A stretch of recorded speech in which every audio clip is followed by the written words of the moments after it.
Hello बच्चों, welcome to Tayal coaching classes. अपन ने रोटेशनल डायनामिक्स स्टार्ट किया था। रोटेशनल डायनामिक्स में अपने 5 पार्ट हो चुके थे। अब आज का अपना है पार्ट नंबर 6। अपन ने जो भी रोटेशनल डायनामिक्स स्टार्ट किया था उसमें अपन ने 5 पार्ट कंप्लीट कर चुके थे। तो 5 पार्ट में अपन ने सर्कुलर मोशन कंप्लीट किया। ये पूरे 5 पार्ट जो है, 5 पार्ट में अपन ने सर्कुलर मोशन ये पूरा टॉपिक कंप्लीट किया। तो रोटेशनल डायनामिक्स जो भी होता है, तो रोटेशनल डायनामिक्स से महाराष्ट्र स्टेट बोर्ड का फर्स्ट चैप्टर है 12th का। तो इसमें अपने को एक चैप्टर अपने 2 पार्ट में डिवाइड किया था।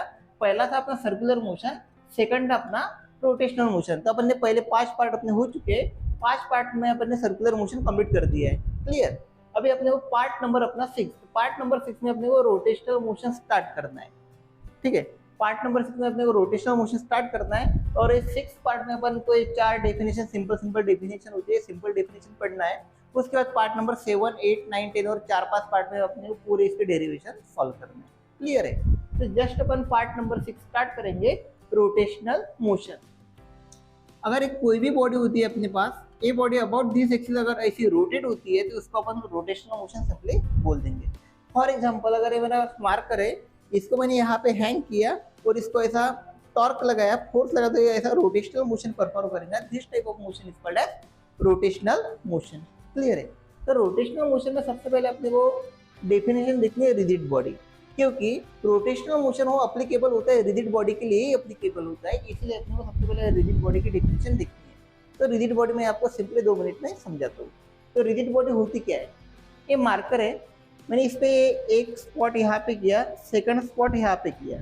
अगर मैं दोनों साइड से अगर फोर्स लगाता हूँ तो 2 पार्टिकल का डिस्टेंस चेंज नहीं होता है। मैंने यहाँ पे मार्कर निकाला, कोई भी ऑब्जेक्ट है, यहाँ पे 2 पार्टिकल, 2 स्पॉट मैंने किए हैं। दोनों साइड से मैं अगर फोर्स लगाता हूँ तो 2 पार्टिकल का डिस्टेंस चेंज नहीं होता। दोनों साइड से अगर मैं फोर्स लगाता हूँ तो 2 पार्टिकल का डिस्टेंस चेंज नहीं होता। उस बॉडी को बोलेंगे अपन रिजिड बॉडी।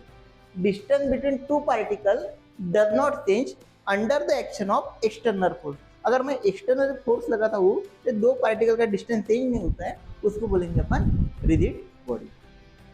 और सेकंड बॉडी मेरे पास ये है, मैंने यहाँ पे 2 स्पॉट किए, अगर इसको मैंने फोर्स लगाया तो 2 पार्टिकल का डिस्टेंस चेंज होता है। तो this is not our rigid body, this is our rigid body. अगर फोर्स लगाने के बाद 2 पार्टिकल का डिस्टेंस चेंज नहीं होता है तो उसको अपन रिजिड बॉडी बोलेंगे, और इसको अपन रिजिड बॉडी नहीं बोल सकते। क्लियर है। तो रिजिड बॉडी की डेफिनेशन क्या हो गई?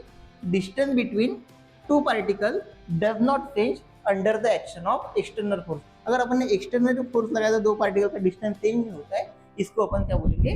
Rigid body. सेकंड डेफिनेशन होती है centre of mass. Second definition होती है सेंटर ऑफ मास। तो सेंटर ऑफ मास बेटा क्या होता है? सेंटर ऑफ मास एक पर्टिकुलर पॉइंट होता है, वो पॉइंट पे उस पूरा बॉडी का मास क्या होता है? कॉन्सेंट्रेट होता है। फॉर एग्जांपल, अगर मेरे पास एक रजिस्टर है, ये रजिस्टर को मैं एक फिंगर पे, एक उंगली पे मैं क्या कर सकता हूँ? उसको घुमा सकता हूँ। तो उसका सेंटर ऑफ मास कहाँ पे हो गया? सेंटर पे। आपने बहुत बार ऑब्जर्व किया होगा कि कॉलेज के जो भी स्टूडेंट होते हैं तो वो पूरा नोटबुक या टेक्स्ट बुक एक उंगली पे पूरा घुमा सकते हैं। तो इसका सेंटर ऑफ मास क्या होता है? दिस पॉइंट पे होता है, सेंटर पे होता है, उसको बोलेंगे अपन सेंटर ऑफ मास। तो सेंटर ऑफ मास की डेफिनेशन क्या हो सकती है? पूरे बॉडी का मास एक पॉइंट पे कॉन्सेंट्रेट होता है। पूरी होल जो बॉडी होती है, पूरे वो बॉडी का मास एक सिंगल पॉइंट पे कॉन्सेंट्रेट होता है। This single point is called as centre of mass. वो सिंगल पॉइंट को क्या बोलेंगे अपन? Centre of mass. Centre of mass is defined as whole mass of the body suppose to be concentrate. Body का पूरा mass suppose एक particular point पे concentrate होता है, this point is called as centre of mass. अगर मेरे पास volleyball है, football है, तो उसका सेंटर ऑफ मास कहाँ पे भी रहेगा? वॉलीबॉल का शेप ही वैसा होता है, स्फेरिकल शेप का होता है, तो उसका सेंटर ऑफ मास कहाँ पे होता है? अपन ने जो भी वॉलीबॉल के प्लेयर होते हैं, कोई प्लेयर जो होता है एक उंगली पे पूरा वॉलीबॉल वो क्या कर सकता है? घुमा सकता है। तो क्योंकि उसका सेंटर ऑफ मास कहीं पर भी होता है, स्फीयर का सेंटर ऑफ मास कहीं पर भी होता है, और पेपर पैड और रजिस्टर का सेंटर ऑफ मास यहाँ।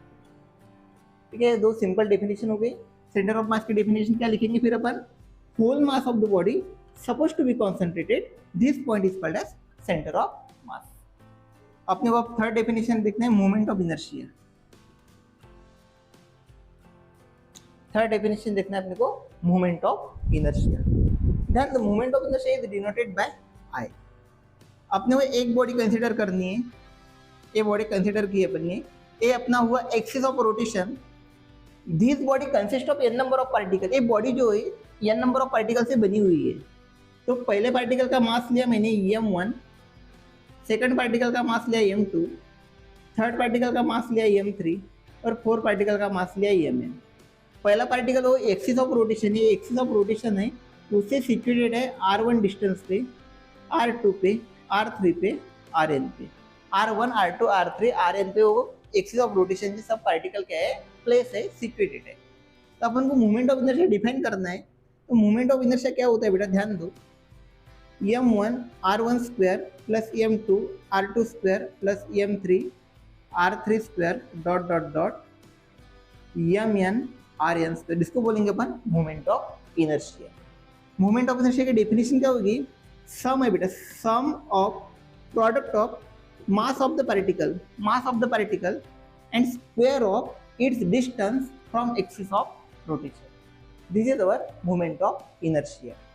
फिर से एक बार अपन रिपीट करेंगे, moment of inertia is defined as it is the sum of product of mass of each particle and square of its distance from axis of rotation. r1 क्या है, उसका distance है from axis of rotation, इसको बोलेंगे अपन moment of inertia. Last one फिर से एक बार repeat करेंगे अपन, moment of inertia is defined as it is the sum of product of mass of each particle and square of its distance from axis of rotation. Summation of I is equal to 1 to n m1 mi ri square. Moment of inertia is equal to mi ri square. तो इसका अपन ऐसा unit लिख देंगे, ऐसा unit हो जाएंगे, उसका मास किस में काउंट करते हैं अपन, kg में, और distance metre square. This is our SI unit. उसके बाद उसका डायमेंशन लिखेंगे m/L/T, मास का पावर 1, L का पावर 2, T का power 0। This is our dimension, clear. उसके बाद radius of gyration, last definition, part number अपना 6 है, इसकी अपनी last definition. Radius of gyration की अपनी लास्ट डेफिनेशन है आज की, डिनोटेड बाय के, उसको डिनोट करेंगे के। अगर मेरा पेपर पैड है, इसका सेंटर ऑफ मास यहाँ पे होता है और ये ए एक्सिस से क्या हो गया, ओ एक्सिस एंड में से पास हुआ और उससे वो रोटेट हो रहा है, तो रेडियस ऑफ गायरेशन अपन डिफाइन करेंगे, it is the distance between, uh हुआ अपना एक्सिस ऑफ रोटेशन, ए हुआ अपना सेंटर ऑफ मास। तो radius of gyration is defined as it is the distance between center of mass and axis of rotation. It is the distance between center of mass and axis of rotation. This is called as radius of gyration. Radius of gyration कैसे define करेंगे, अगर ये अपना axis of rotation है और ये centre of मास है, तो दोनों के बीच में जो डिस्टेंस होता है उसको रेडियस ऑफ गायरेशन बोलेंगे और डिनोटेड बाय के, और उसको किसे डिनोट करेंगे, के से।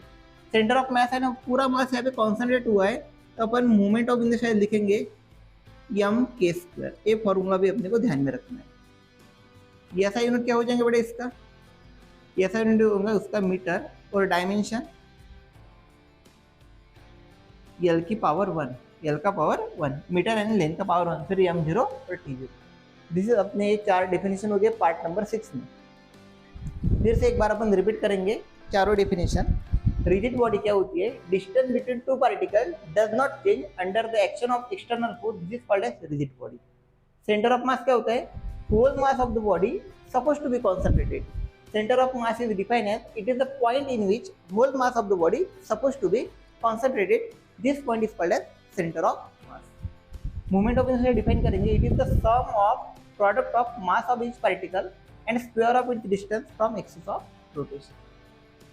रेडियस ऑफ गायरेशन की डेफिनेशन क्या होती है, it is the distance between centre of mass and axis of rotation, this is called as radius of gyration. ऐसा यूनिट मीटर, डायमेंशन यानी L का power 1, this is our radius of gyration. ऐसे 4 definition हो गए। Next part में अपने को derivation करना है। अगर इसमें कोई डाउट आता है तो कमेंट सेक्शन में बताना है। Thank you.